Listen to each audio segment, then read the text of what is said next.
Amados irmãos, eu quero pregar nesta manhã sobre a queda de Lúcifer. Quero pregar sobre a queda de Satanás. Trata-se de um tema, de um assunto muito importante, que pode elucidar muitos problemas e acontecimentos que estão ocorrendo hoje em nossas vidas. Explica muitas coisas que estão acontecendo com a igreja e ao redor da igreja.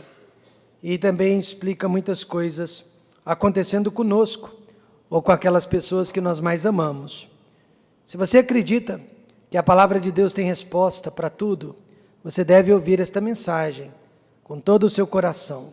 Você não veio à igreja em vão nesta manhã, e com certeza o que Deus tem a dizer irá fazer uma grande diferença na sua vida.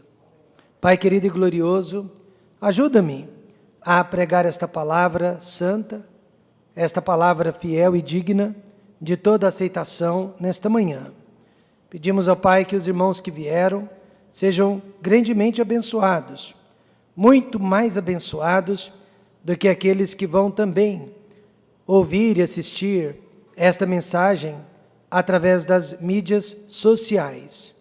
Que eles também sejam abençoados, mas certamente, ó Pai, quem está aqui presente, dentro da casa de Deus, será muito mais abençoado ainda. Pedimos que esta palavra não volte vazia, que ela realmente fale a todos os corações, ela traga libertação, ela traga restauração, ela traga, ó Deus, a cura espiritual e física que todos nós precisamos e buscamos de Deus neste momento. No nome de Jesus nós oramos agradecidos. Amém. Ateísmo é aquela filosofia de vida que não acredita na existência de um Deus único, soberano e absoluto. Mas você sabia que o ateísmo está caindo por terra? Você sabia que o ateísmo está perdendo forças, até mesmo no meio científico? Hoje há muitos cientistas que acreditam na existência de um Deus supremo, porque eles não conseguiriam explicar a natureza fora de um Deus soberano, sem a participação de uma inteligência superior. Enquanto o ateísmo está perdendo forças no meio científico, a crença na existência de um ser maligno, chamado Satanás, está perdendo forças no meio religioso, está perdendo forças no meio evangélico. Satanás não merece ser mencionado em todos os cultos, nem precisa, não merece ser destacado em todas as preleções, mas com certeza, Satanás não pode ser ignorado, Satanás não pode ser subestimado. Paulo falando sobre o diabo, Paulo falando sobre a existência do diabo, diz em 2 Coríntios 2, versículo 11, porque não ignoramos os seus ardis, não podemos ignorar o seu poder, suas artimanhas, não podemos ignorar a influência que o diabo tem e tem tido sobre as nossas vidas. Foi depois de uma missão muito bem sucedida, de 70 discípulos enviados por Jesus Cristo, que Jesus disse essas palavras, que se encontram em Lucas 10, 18. Eu via Satanás como raio cair do sol. Eu via Satanás como raio cair do céu, melhor dizendo. Em outras palavras, eu dei para vocês, discípulos, poder para expulsar demônios. Eu dei para vocês, discípulos, poder para pisar em cima de serpentes e toda força contra o inimigo, e nada vos fará mal. Portanto, Satanás existe, mas Jesus disse que não precisamos ter medo dele, porque Jesus já nos deu poder sobre ele, e este poder é a nossa salvação. Lucas 10, verso 20 diz, mas não vos alegreis porque se vos sujeitem os espíritos, alegrai-vos antes por estar vosso nome escrito nos céus. Quantos aqui são salvos e têm certeza, digam amém. Esta é a nossa vitória contra Satanás E esta é a razão pela qual nós não precisamos ter medo. Medo dele, porque nós já fomos resgatados e lavados debaixo do precioso sangue de Jesus Cristo. No início dos anos 60, e a maioria de nós ainda não era nascida, meus pais, recém-casados, foram ao centro espírita. Curiosos, a convite de um amigo, eles foram ver do que se tratava. Durante o despacho, durante a descida de um suposto espírito desencarnado, minha mãe achou graça daquela cena. E ela começou a rir daquela situação. Ela começou a dar gargalhadas. O espírito, que supostamente estava ali, não gostou da risada, não gostou das gargalhadas e ameaçou a minha mãe. E naquela mesma noite, algo ou alguém ficava puxando o lençol de sobre a cama dos meus pais. E eu ouvi a minha mãe contando essa história muitas e muitas vezes. Mas, irmãos, o que eu quero dizer, e o que a Bíblia diz, é que a existência de Satanás é tão real quanto a maldade que existe nesse mundo. Você e eu não podemos negar a maldade que há neste mundo, e assim também não podemos negar a existência de Satanás, porque ele está por detrás de todo homicídio, ele está por detrás de todo roubo, ele está por detrás de toda violência, ele está por detrás de toda imoralidade, e ele está por detrás de toda mentira.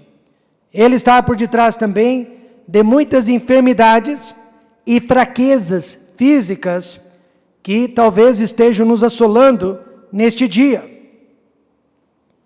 Em Lucas 13, verso 16, Jesus curou uma mulher que há 18 anos andava encurvada, andava com as suas costas dobradas, e ela não podia se endireitar. Quando Jesus a curou, ele disse que a razão pela qual ela estava 18 anos encurvada era porque Satanás a mantinha presa, e a mantinha encurvada daquele jeito.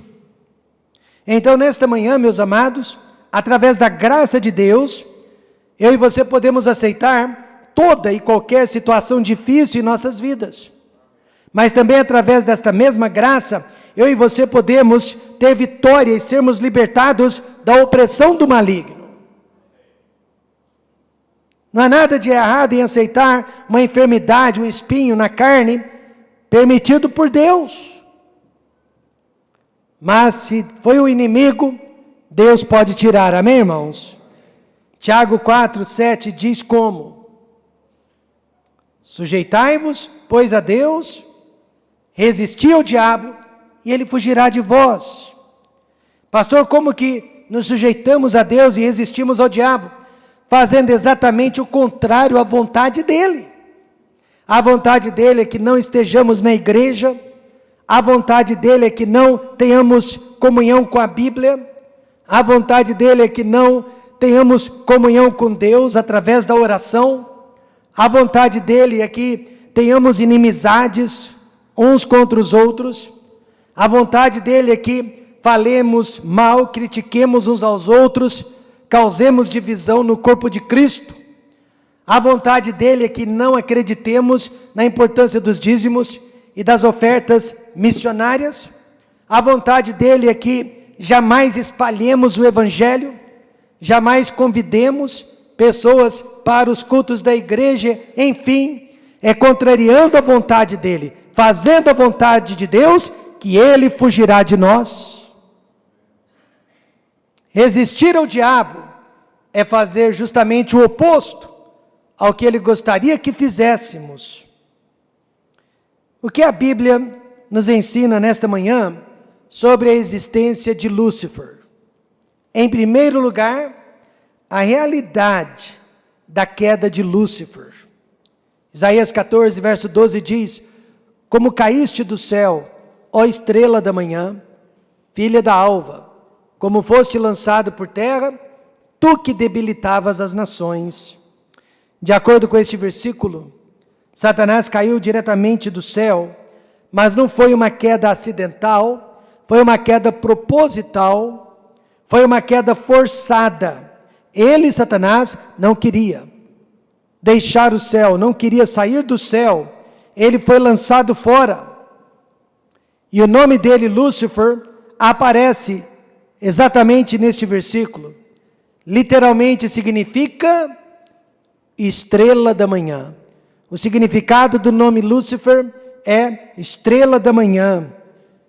Aqui em Isaías 14, Lúcifer, está sendo comparado ao rei da Babilônia, Nabucodonosor. Nabucodonosor, apesar de homem, estava se comportando exatamente como Satanás se comportara milênios ou milhões de anos antes, eu não sei, enquanto estava no céu. Nabucodonosor estava agindo exatamente como Lúcifer agiu enquanto era morador celestial. Vamos ver as comparações entre esses dois seres. Primeira, Nabucodonosor se engrandeceu sobremaneira. Ele era a cabeça de ouro da estátua de Daniel. Até hoje não existiu nenhum rei, nenhum homem mais poderoso sobre a face da terra do que Nabucodonosor. Por isso ele representa a cabeça de ouro, simbolizando o maior poderio de todos os reinos que já passaram por este mundo. E assim também Satanás era o anjo principal de Deus. Ele era o chefe dos louvores. Até hoje Deus não criou um ser mais poderoso que Lúcifer, um anjo mais poderoso que Lúcifer. Nabucodonosor se orgulhou de sua posição de autoridade. Ele tinha poder para matar, tirar a vida das pessoas ou deixá-las viver. Ele não tinha que responder a ninguém mais, a não ser a si mesmo. Durante o seu reinado, Satanás também se orgulhou de sua posição de liderança no céu. Ele estava abaixo apenas da Trindade. Ele estava apenas abaixo do Deus Pai, do Deus Filho e do Deus Espírito Santo. Nabucodonosor, no entanto, foi tirado do trono à força. Por 7 anos ele viveu como um animal, pastou como um animal. Satanás também foi tirado do céu à força, pois ele não queria sair. Nabucodonosor, no entanto, como homem, alma vivente, se arrependeu dos seus pecados e voltou para o seu trono. Voltou a reinar, foi restaurado ao seu lugar de antes, mas agora um homem santo, um homem transformado, um homem salvo, um homem arrependido. Satanás, como anjo, nunca irá se arrepender, nunca será salvo, e um dia sim, será lançado no lago de fogo para todo sempre. Mas veja como Satanás era antes da queda. A Bíblia diz que Satanás era perfeito. Em Ezequiel 28:15. Perfeito eras nos teus caminhos, desde o dia em que foste criado, até que se achou iniquidade em ti. Literalmente, irmãos, este versículo se refere ao príncipe de Tiro. Ou você poderia dizer o rei de Tiro, que era um ser humano, como eu e você, mas naquela época, o rei de Tiro ele era conhecido mundialmente por causa de sua beleza física, por causa de sua sabedoria humana e por causa do resplendor do seu reinado. Isso até ele ter sido capturado por Nabucodonosor. Até ter sido capturado pelo rei Nabucodonosor, o rei de Tiro era tudo isso. E Ezequiel, inspirado por Deus, faz uma comparação. Em Isaías, Nabucodonosor foi comparado ao diabo, e agora o rei de Tiro, sendo comparado a Lúcifer. Trata-se apenas de uma alegoria a respeito de Satanás e Adão. Por que Satanás e Adão? porque esses dois seres foram criados perfeitos e moraram algum tempo no jardim do Éden. Tanto Satanás quanto Adão foram criados perfeitos e habitaram por algum tempo o jardim do Éden. Veja os versículos 13 e 14. Estavas no Éden, jardim de Deus. Toda pedra preciosa era a tua cobertura. A sardônia, o topázio, o diamante, a turquesa, o ônix, o jaspe, a safira, o carbúnculo, a esmeralda e o ouro. A obra dos teus tambores e dos teus pífaros estava em ti no dia em que foste criado. Foram preparados. Tu eras querubim ungido para proteger, e te estabeleci no monte santo de Deus estavas. No meio das pedras afogueadas estavas. Então a Bíblia deixa bem claro que se trata de Satanás, do querubim ungido. Então, meus amados irmãos, Adão e Satanás foram criados perfeitos. E assim também, quando uma criança nasce, recém-nascida, bebezinha indefesa, ninguém imagina que um dia aquela criança possa crescer e fazer mal a alguém. Uma criança, ela é pura, ela é linda, ela é inocente, mas com o passar dos anos, ela vai se desenvolvendo e demonstrando a sua natureza pecaminosa, seu caráter egoísta, portanto, deixada por conta própria.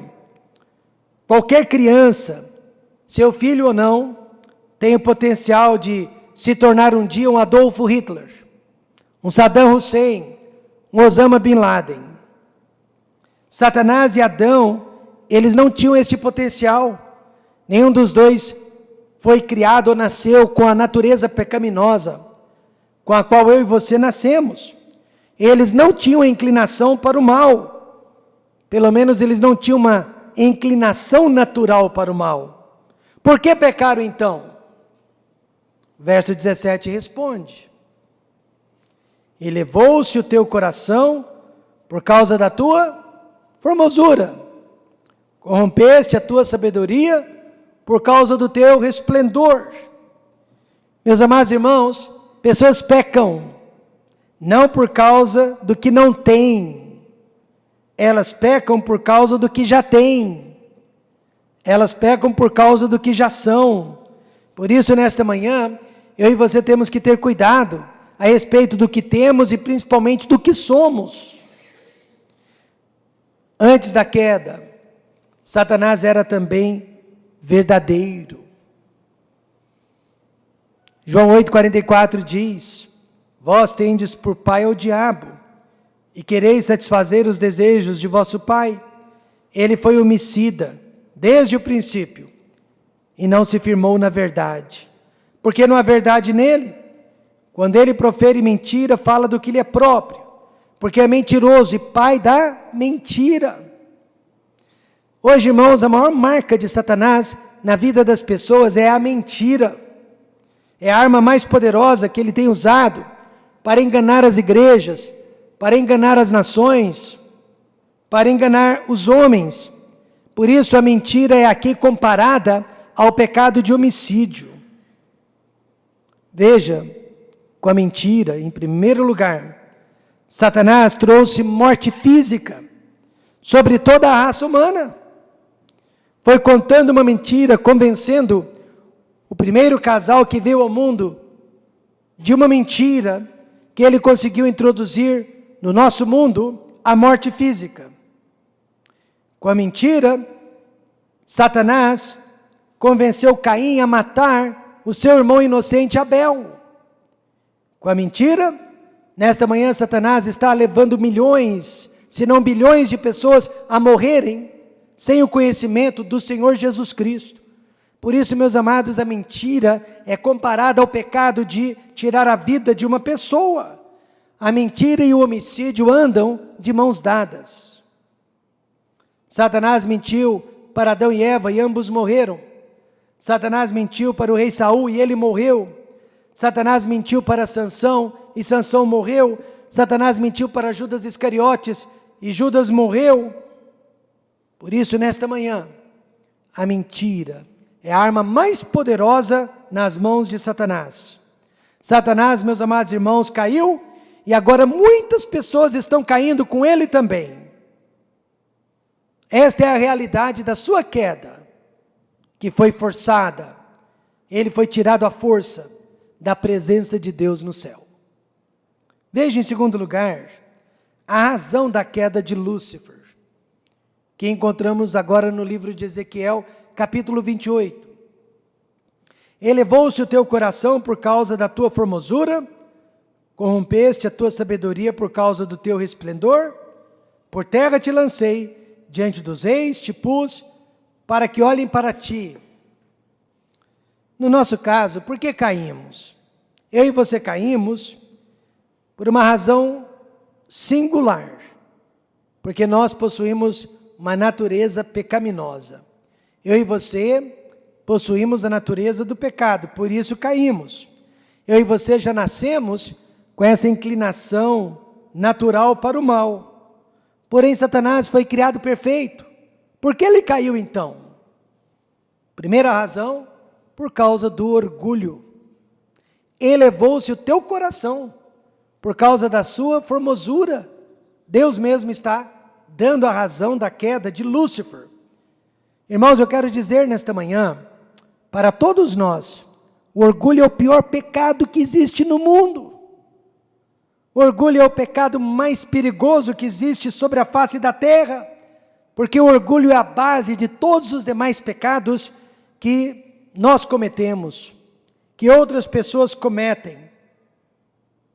Satanás era, sem dúvida alguma, um ser muito especial, mas ao invés de glorificar ao Criador por tê-lo feito especial, ele começou a amar e a glorificar a própria criatura.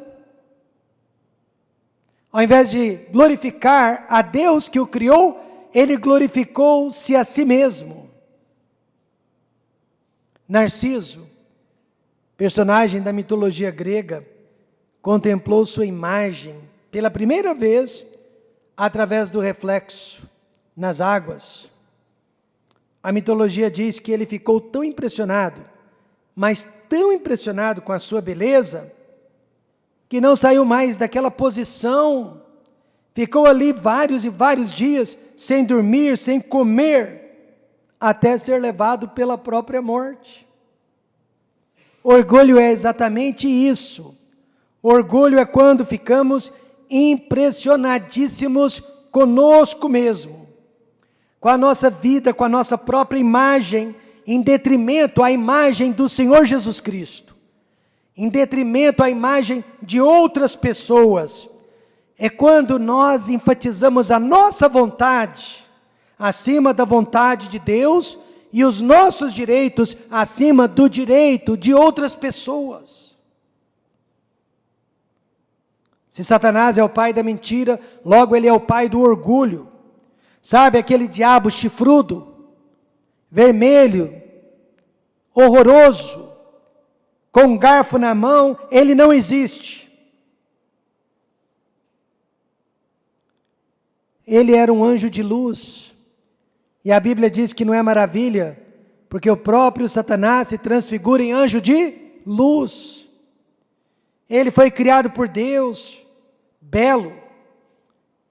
Ele se orgulhou por causa de sua formosura, e não por causa de sua feiura. Quantos estão entendendo isso?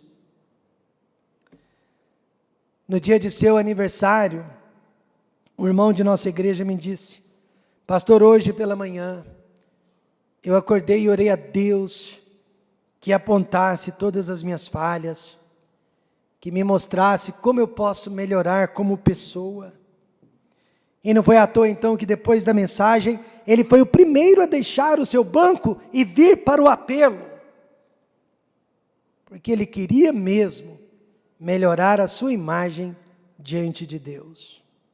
Lúcifer caiu por causa do orgulho, e muitos têm caído pelo mesmo motivo, desde um simples sapateiro que se acha o melhor de todos, até um presidente da república.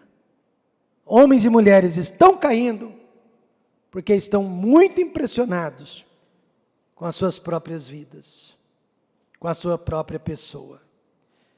Mas ele caiu também por causa de sua ambição, por causa do que ele queria, desejava, por causa do que ele aspirava. Isaías 14, versos 13 a 14 diz: e tu, falando do diabo, dizias no teu coração: eu subirei ao céu e acima das estrelas de Deus, exaltarei o meu trono, e no monte da congregação me assentarei, da banda dos lados do norte, subirei acima das mais altas nuvens, e serei semelhante ao Altíssimo. Ambição começa então com essa frase: eu quero isso, eu quero aquilo, eu quero ser isso, eu quero ser aquilo, e aí o eu se torna o centro de nosso desejo. Mas afinal de contas, o que Satanás tanto queria? Estar acima de todos os anjos de Deus, ter seu próprio trono, assim como Deus tinha, e ser como Deus. E por incrível que pareça, nós encontramos sempre esses mesmos problemas em nossa vida. Esse tipo de ambição é algo inerente ao nosso coração. Satanás, ele conseguiu passar esta ambição para ninguém mais, ninguém menos do que para os primeiros seres humanos que vieram a este mundo. Ser como Deus. Foi o que ele prometeu para Adão e Eva, quando disse: porque Deus sabe que no dia em que dele comerdes, se abrirão os vossos olhos e sereis como Deus, sabendo o bem e o mal. Satanás não estava querendo o caráter de Deus. Satanás não estava querendo a bondade de Deus. Satanás não estava querendo a justiça de Deus. Ele queria o trono de Deus, o poder de Deus e o louvor que pertence somente a Deus. Meus irmãos, eu convivi com o meu pastor por mais de 12 anos. E Deus é minha testemunha. Eu nunca quis a igreja do meu pastor. Eu nunca quis o escritório do meu pastor. Eu nunca quis o carro, a casa do meu pastor.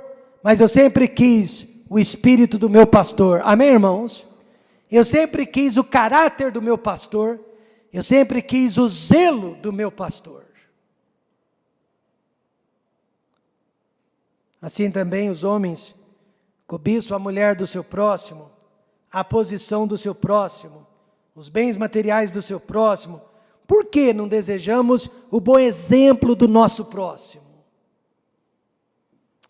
O movimento da nova era, que hoje, infelizmente, faz parte de muitas igrejas chamadas de evangélicas, ensina que o homem pode ser um deusinho, pode ser um Deus de D minúsculo. Basta imaginar e as coisas irão acontecer. Basta determinar e o mal irá fugir de nossas vidas. Basta rejeitar e coisas erradas não irão nos acontecer. Quantos já ouviram isso? Pensamento da nova era, e foi exatamente por isso que Satanás foi lançado fora do céu. Exatamente por isso, Adão e Eva foram lançados fora do jardim do Éden. Por quê? Porque o crente verdadeiro não quer ser e não deseja ter nada mais e nada menos do que Deus deseja para a vida dele. E agora veja, em terceiro lugar, os resultados da queda de Lúcifer. Em Mateus 25, 41. Então dirá também aos que estiverem à sua esquerda: apartai-vos de mim, malditos, para o fogo eterno preparado para o diabo e seus anjos. Como podemos ver, o inferno realmente não foi preparado para os homens, para as mulheres, para os seres humanos. O inferno foi preparado para Satanás e os seus anjos. Todavia, o ser humano que seguir a Satanás terá o mesmo destino que ele. E o que Satanás conseguiu com a sua queda? Primeiro, rebelião de anjos contra Deus. Apocalipse 12, 7 diz: e houve batalha no céu, Miguel e os seus anjos batalhavam contra o dragão, que é Satanás, e batalhavam o dragão e os seus anjos. Satanás também tem anjos. Satanás conseguiu com a sua queda a rebelião de anjos contra Deus. Ele não caiu sozinho. A Bíblia diz que cerca de 1/3 dos anjos caíram com ele. O teólogo Dr. Roger Peterson acredita que o exército, mencionado em Apocalipse, de 12 milhões de soldados, Apocalipse 9,16, se refere a esses anjos caídos. E muitos deles já estão atuando nos dias de hoje, e tantos outros serão libertados do abismo durante o período da grande tribulação. Pessoas que nos dias de hoje dizem ter tido contato pessoal com duendes, até famosos da televisão, que afirmam ter tido contato pessoal com duendes, contato pessoal com espíritos desencarnados, contato especial ou pessoal com extraterrestres, na verdade, tiveram contato pessoal com esses anjos caídos. Hoje em dia, os anjos de Deus, Miguel e os seus anjos, e os anjos de Satanás, batalham uma batalha espiritual invisível. Eu e você não podemos enxergá-la, mas podemos senti-la. E graças a Deus, nós já sabemos quem será o vencedor. Apocalipse 12, verso 8 diz: e batalhavam o dragão e os seus anjos, mas não prevaleceram, nem mais o seu lugar se achou nos céus.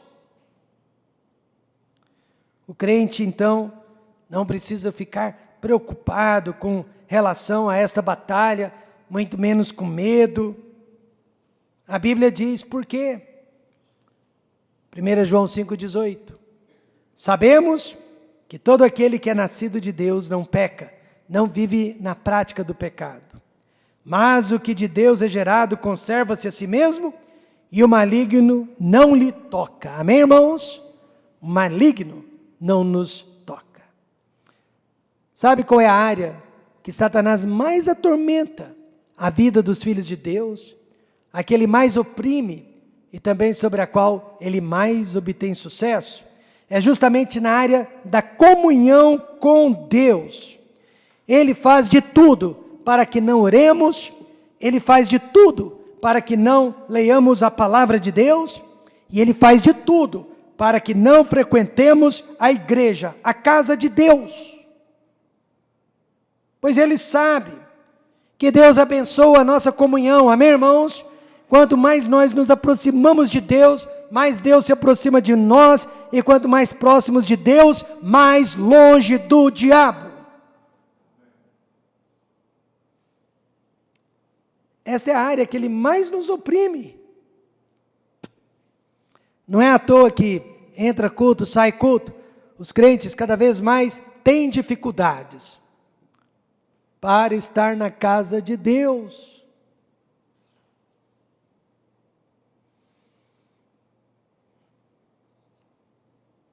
Ele foi rebelde e agora quer que todos nós sejamos rebeldes. Infelizmente ele consegue, né? Na grande maioria das vezes. O que mais? Rebelião de homens contra Deus. Ele conseguiu isso também. Veja em Gênesis 3, versos 4 a 5. Então a serpente, que no caso aqui é o diabo, disse à mulher: certamente não morrereis, porque Deus sabe que no dia em que dele comerdes, se abrirão os vossos olhos e sereis como Deus, sabendo o bem e o mal.